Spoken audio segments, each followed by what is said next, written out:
సరే, అర్జునుడు ఏమడిగినారు చెప్పండి? కృష్ణ, మంచిదే, ధర్మం ఆచరించమన్నారు, అందరికీ ధర్మం ఆచరించాలనే అభిప్రాయం ఉంది, కానీ ఎందుకు అధర్మం ఆచరిస్తున్నాడు వాడు అని ప్రశ్న చేసినాడు. ఇది నిజం చాలా అద్భుతమైన ప్రశ్న అండి. నిన్న అధ్యాయం చివరి అడిగినటువంటిది అది. అతకేన ప్రయుక్తోయం పాపం చరతి పూరుష. కృష్ణ, మానవుడు పాపం ఎందుకు చేస్తున్నాడు? పాపం తప్పుని తెలుసు కదా, చెప్పండి. తప్పుని తెలుసు కూడా పాపం ఎందుకు ఆచరిస్తున్నాడని ఒక చక్కని ప్రశ్న అడిగాడండి. ఇది నిజంగా అందరూ అడగదగినటువంటి ప్రశ్న. అతకేన ప్రయుక్తోయం పాపం చరతి పౌరుష అనిచ్చన్.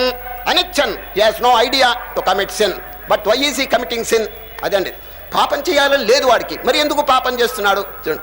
అతకేన ప్రయుక్తోయం పాపం చరతి పౌరుష అనిచ్చన్నపి వార్ష్ణేయ బలాదివకి నియోజిత. బలాత్కారంగా చేస్తున్నాడు. దీనికి కారణం కృష్ణ పరమాత్మ చక్కగా చెప్పారు. ఏమిటి తెలుసునండి? పూర్వకాలపు యొక్క సంస్కారం వాళ్ళని బలవంతంగా వెనక్కి లాగేస్తున్నదని చెప్పేస్తున్నాడు. చూడండి, పూర్వజన్మ దుస్సంస్కారం